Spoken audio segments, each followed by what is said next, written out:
मेरी एक क्लाइंट का क्वेश्चन है कि अगर पुलिस एफआईआर नहीं लिख रही है तो क्या कर सकते हैं। तो friends, welcome to my channel कानूनी सहायता। फ्रेंड्स, आज का हमारा टॉपिक है एफआईआर से रिलेटेड संपूर्ण जानकारी, पूरी जानकारी कि अगर पुलिस एफआईआर नहीं कर रही है तो एफआईआर कहाँ से करवाएं, किससे करवाएं और कैसे करवाएं। और एफआईआर के पूरे में A to Z जानकारी हम लेकर आए हुए हैं।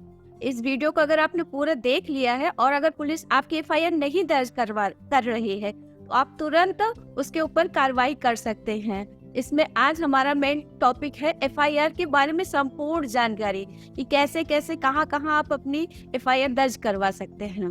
एफआईआर के बारे में A to Z जानकारी क्या क्या है। एफआईआर क्या है, जीरो एफआईआर क्या है, अगर पुलिस एफआईआर दर्ज ना करे तो क्या करें, ये हमारे आज के वीडियो के मेन टॉपिक हैं। एफआईआर की आरटीआई कैसे करें, ऑनलाइन एफआईआर, सोशल मीडिया की ताकत क्या है एफआईआर के मामले में, अपराध के कितने दिन बाद एफआईआर करवा सकते हैं। एफआईआर की मीनिंग क्या है, first information report. First information report है एफआईआर, प्रथम सूचना रिपोर्ट। सीआरपीसी की धारा 154 में आती है प्रथम सूचना रिपोर्ट। कॉग्निजेबल ऑफेंस और नॉन कॉग्निजेबल ऑफेंस दोनों इसमें लिखी जाती हैं एफआईआर में। सीआरपीसी की धारा 154 के तहत एसएचओ को एफआईआर लिखना रहता है। एफआईआर के प्रकार, एफआईआर दो प्रकार की होती है, एक होती है लिखित एफआईआर और एक होती है मौखिक एफआईआर। तो लिखित एफआईआर क्या होती है और मौखिक एफआईआर क्या होती है, इसके बारे में हम बताने जा रहे हैं। लिखित एफआईआर होती है, इसमें शिकायतकर्ता अपनी एफआईआर खुद लिख कर ले जाता है। इसमें शिकायतकर्ता जिसके साथ ऑफेंस हुआ है वो अपनी एफआईआर खुद घर से लिख के लेके जाता है।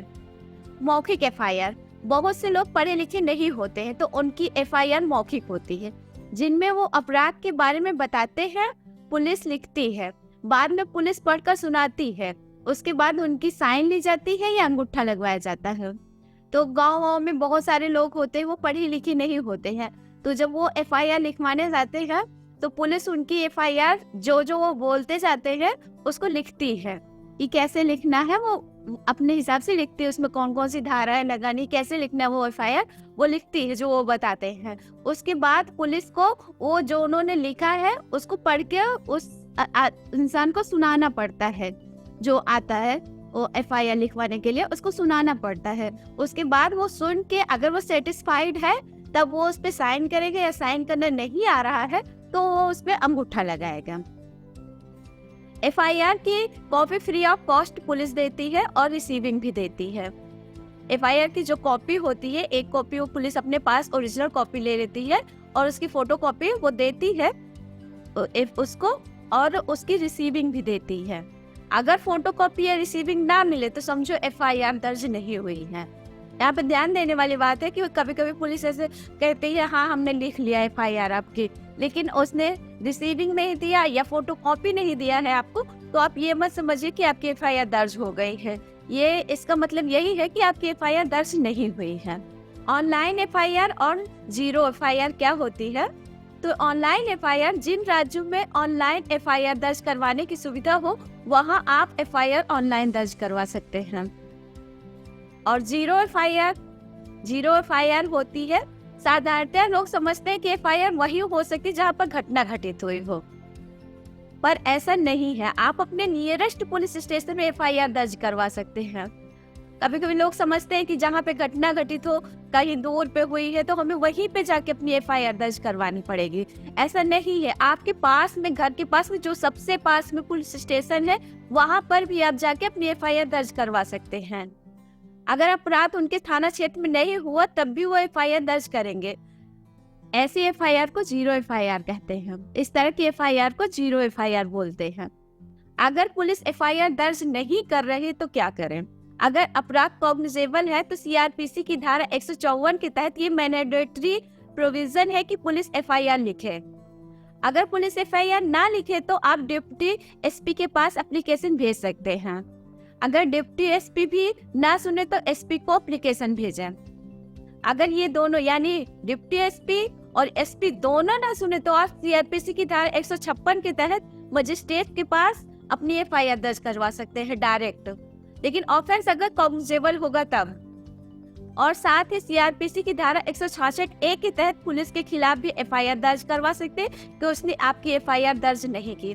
आप मजिस्ट्रेट के सामने जाके अपनी एफआईआर डायरेक्ट दर्ज करवा सकते हैं और साथ ही पुलिस के ऊपर भी एफआईआर दर्ज करवा सकते हैं कि उसने आपकी एफआईआर दर्ज नहीं की है, इसलिए एफआईआर दर्ज नहीं की है, इसलिए आप उसके ऊपर भी 166 ए के तहत सीआरपीसी की धारा आप उसके ऊपर भी एफआईआर दर्ज करवा सकते हैं। नेक्स्ट है कि पुलिस स्टेशन में अपनी शिकायत कैसे भेजें।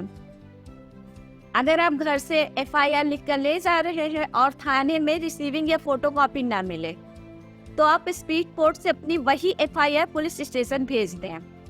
जो एफआईआर आप लेके लिख के घर से गए थे, वहाँ पे दिया था, उसकी 1-2 कॉपी बनाइए। एक कॉपी आप पुलिस स्टेशन में दीजिए और दूसरी कॉपी आप अपने घर पे रखिए। और वही कॉपी जो आपने घर पे रखी है, वही कॉपी आप पुलिस स्टेशन को स्पीड पोस्ट से भेजिए। खुद जाके मत दीजिए, स्पीड पोस्ट से भेजिए और उसमें लिखिए कि इस टाइम पे और इस डेट में हम सशरीर अपनी एफआईआर दर्ज करवाई थी, लेकिन हमारी एफआईआर दर्ज नहीं हुई है क्योंकि हमें रिसीविंग या फोटो कॉपी नहीं मिली है। तो इसका मतलब हमारी एफआईआर दर्ज नहीं हुई है। तो स्पीड पोस्ट से अगर भेजेंगे इस तरह से तो 7 दिन के अंदर एफआईआर दर्ज हो जाएगी। लेकिन कभी कभी ऐसे पुलिस वाले भी बहुत वैसे होते हैं, तब भी नहीं दर्ज होती है। तो अगर तब भी एफआईआर दर्ज ना हो तो स्पीड पोस्ट की फोटोकॉपी और रसीद स्लिप जो आपने स्पीड पोस्ट किया है उसकी जो फोटोकॉपी है वो एफआईआर की, और स्पीड पोस्ट की फोटोकॉपी और रसीद की जो स्लिप है, जो रसीद की स्लिप है, उसको चिपका कर, सब कुछ चिपका कर उसमें एसपी ऑफिस में शिकायत पत्र स्पीड पोस्ट से भेजे या खुद भी जाकर इसको दे दे, तो फिर एफआईआर आपकी दर्ज हो जाएगी। एफआईआर के बारे में आरटीआई यानी राइट टू इंफॉर्मेशन। आप आरटीआई करके एफआईआर के बारे में सवाल पूछकर इंफॉर्मेशन ले सकते हैं। तो आप कौन कौन से सवाल उसमें पूछ सकते हैं इसके बारे में हम बता रहे हैं। 3 सवाल हैं। पहला है, थाना और एसओ ऑफिस में जो एप्लीकेशन दिया उसका डेली प्रोग्रेस रिपोर्ट बताया जाए। जो आपने एसपी ऑफिस में एप्लीकेशन दिया है और थाने में जो एप्लीकेशन दिया है उसका डेली प्रोग्रेस रिपोर्ट क्या है वो आपको जानकारी दी जाए। आप ये लिख के भेज सकते हैं आरटीआई में। और दूसरा है एक्शन टेकन रिपोर्ट, क्या क्या एक्शन लिया गया है उसके बारे में बताया जाए, क्या है एक्शन टेकन रिपोर्ट क्या है। और तीसरी, मेरी एफआईआर किस अधिकारी के पास पेंडिंग है, उसका नाम पद बताया जाए। ये तीनों सवाल आप आरटीआई कर सकते हैं। इसके बाद अगर थाना अध्यक्ष को अपनी नौकरी बचानी हो एफआईआर दर्ज करनी ही पड़ेगी। सोशल मीडिया की ताकत, अगर आपकी एफआईआर दर्ज नहीं हुई तो आप पुलिस स्टेशन के सामने अपने मोबाइल फोन से वीडियो बनाकर सोशल मीडिया पर पोस्ट कर सकते हैं और आप एसपी, सीएम, स्टेट पुलिस को टैग कर सकते हैं। कहा भी गया है money gives power, knowledge is power, क्योंकि पैसा आपको पावर दे सकता है लेकिन नॉलेज खुद ही पावर है, खुद ही ताकत है नॉलेज। इसलिए हमारे चैनल पर कानूनी ज्ञान और कानूनी समस्याओं के बारे में चर्चा होती है।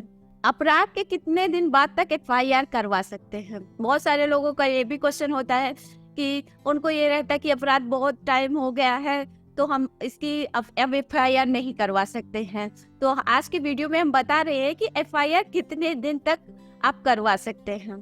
तो सीआरपीसी की धारा 468 और 469 में बताया गया है कि नंबर 1 है जुर्माना वाले अपराध में, जो छोटे मोटे जुर्माना पैसा दे के जुर्माना भरवा के जिसमें छोड़ दिया जाता है नॉन कॉग्निजेबल ऑफेंस में, तो उसमें अपराध होने के 6 माह के अंदर एफआईआर दर्ज करवा सकते हैं।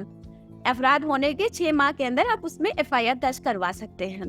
और दूसरा 1 वर्ष की जेल या दंड वाले अपराध, जिसमें 1 साल की जेल हो, ऐसे अपराध और साथ में दंड हो, तो ऐसे अपराध होने के 1 साल के अंदर आप एफआईआर दर्ज करवा सकते हैं। 1 साल तक आप एफआईआर दर्ज करवा सकते हैं।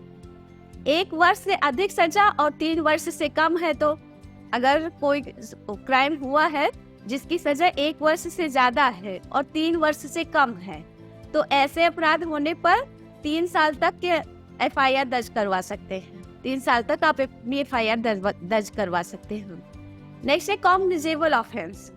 गंभीर अपराध में आप कभी भी एफआईआर दर्ज करवा सकते हैं, इसकी कोई टाइम लिमिट नहीं होती है। अदालत को लेकिन बताना पड़ेगा कि आपको डिले रीजन क्या था, आपने किस रीजन से डिले किया है। नाना पाटेकर केस में 10 साल बाद एफआईआर दर्ज हुई है। नाना पाटेकर केस में 10 साल बाद एफआईआर दर्ज हुई है, जिसमें उन्होंने कोर्ट में बताया है रीजन अपना कि डिप्रेशन की वजह से वो इतने सालों तक एफआईआर दर्ज नहीं करवा पाए थे। फ्रेंड्स, अगर आपको हमारा आज का वीडियो अच्छा लगा हो तो वीडियो को लाइक करना बिल्कुल भी मत भूलिएगा। चैनल को सब्सक्राइब करके बेल आइकन को भी ऑन कर लीजिए, जिससे हमारी नेक्स्ट वीडियो अपलोड हो तुरंत आपके पास उसका नोटिफिकेशन आ जाए। मिलते हैं किसी नेक्स्ट वीडियो में किसी नए टॉपिक के साथ, तब तक के लिए नमस्कार।